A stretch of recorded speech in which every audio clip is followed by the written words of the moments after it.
I've always been drawn to the eerie and unexplained, so when I heard about the old cemetery on the outskirts of town, rumored to be haunted, I couldn't resist investigating it myself. The stories of ghostly apparitions and disembodied whispers had been circulating for years, and I was determined to uncover the truth. One chilly autumn evening, armed with a flashlight and my camera, I made my way to the cemetery. The iron gates creaked as I pushed them open, the sound echoing through the silent night. The moon cast an ethereal glow over the tombstones, and a dense fog rolled in, adding to the eerie atmosphere. As I wandered among the graves, I noticed the temperature drop significantly. My breath became visible in the cold air, and the hair on the back of my neck stood on end. It was as if the cemetery itself was alive, watching me, waiting for me to discover its secrets. I started taking photos of the old, weathered tombstones, trying to capture any evidence of the paranormal. The names and dates were barely legible, worn away by time and the elements. As I moved deeper into the cemetery, I stumbled upon a large, imposing mausoleum. The stone doors were slightly ajar, and a strange, musty smell emanated from within. Curiosity got the better of me, and I decided to investigate. I pushed the heavy doors open and stepped inside. The air was thick with dust, and the only light came from my flashlight. The walls were lined with niches, each containing an urn or a coffin, and the silence was oppressive. As I explored the mausoleum, I noticed an old, leather-bound journal lying on a stone pedestal. The cover was cracked and faded, but the pages were surprisingly well preserved. I carefully opened the journal and began to read. It belonged to the cemetery's caretaker from over a century ago, and the entries detailed a series of strange and disturbing events. According to the journal, the caretaker had discovered a hidden underground chamber beneath the mausoleum. The chamber was filled with ancient artifacts and strange symbols, and the caretaker believed it to be the source of the hauntings. He had tried to seal the chamber, but the spirits of the restless dead had driven him mad. Suddenly, I heard a soft whispering coming from the darkness. My heart pounded in my chest as I turned to see a figure standing at the entrance of the mausoleum. It was a woman, dressed in a tattered white gown, her face pale and gaunt. Her eyes were hollow, and she seemed to glide rather than walk.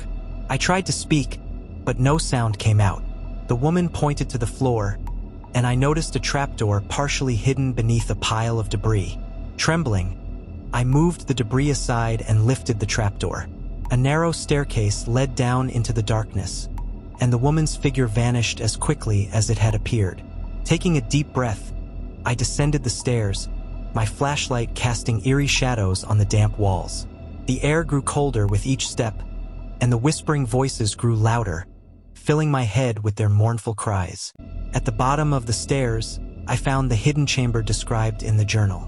The chamber was filled with ancient relics and bizarre symbols etched into the stone walls. In the center of the room was a large, ornate coffin, covered in intricate carvings. As I approached the coffin, the whispering voices reached a fever pitch, and I felt an overwhelming sense of dread. Ignoring my fear, I opened the coffin, revealing a skeleton clutching a small, ornate box. The moment I touched the box, the whispering stopped, and the air grew still. I opened the box to find a collection of old photographs and letters, each one telling the story of the cemetery's haunted past. The spirits of the restless dead had been trapped in the chamber for centuries, bound to the artifacts within. By uncovering their secrets, I had unwittingly set them free.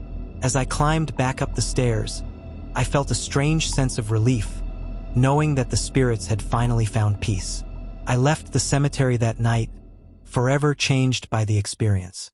The hauntings stopped, and the old cemetery became just another forgotten place, its secrets now buried in history. But I will never forget the night I uncovered the truth about the haunted cemetery and the restless spirits that had once called it home.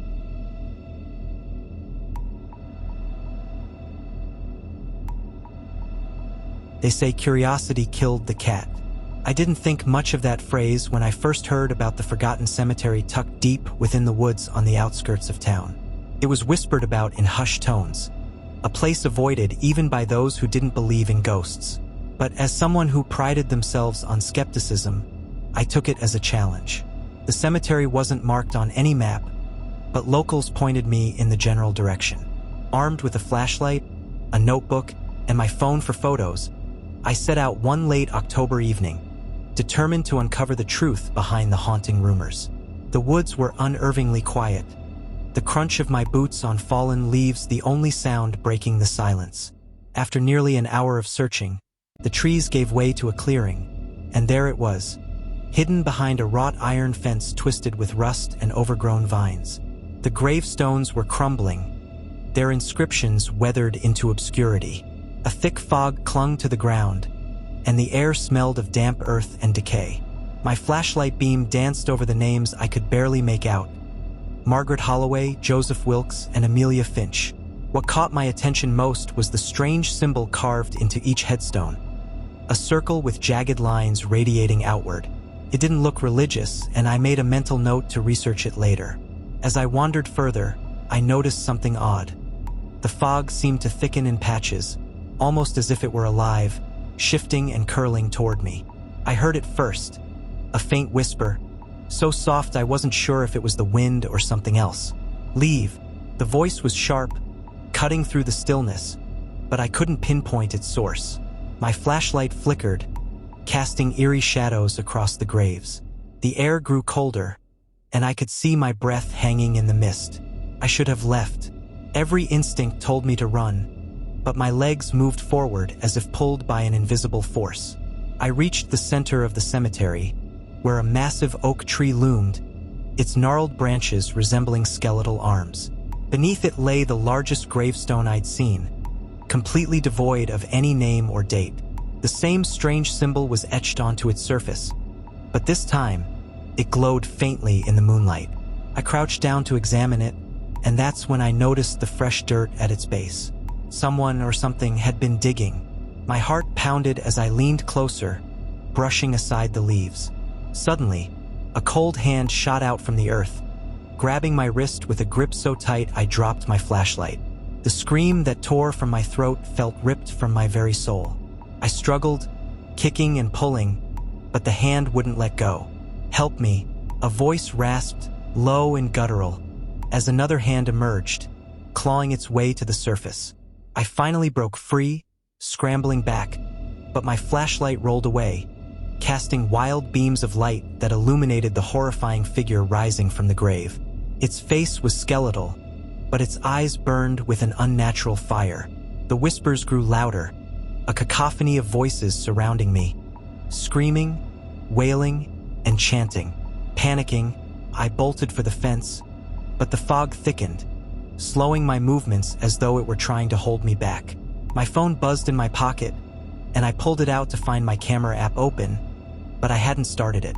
The screen displayed distorted images of the graves, the oak tree, and me. In the photos, shadowy figures loomed behind me, their faces twisted in agony. I dared to glance over my shoulder and saw nothing, at first. But then, a pair of glowing eyes blinked from the darkness, followed by another and another. I ran faster than I thought possible, bursting through the gates and not stopping until I reached my car. My lungs burned, my hands shook, but I made it. When I got home, I deleted the photos, thinking it would end there. Didn't. Every night since, I've heard the whispers outside my window, felt the cold grip of invisible hands, and seen the glowing eyes in the corner of my room. The cemetery's secret followed me home, and now, I fear it's only a matter of time before they come to claim me.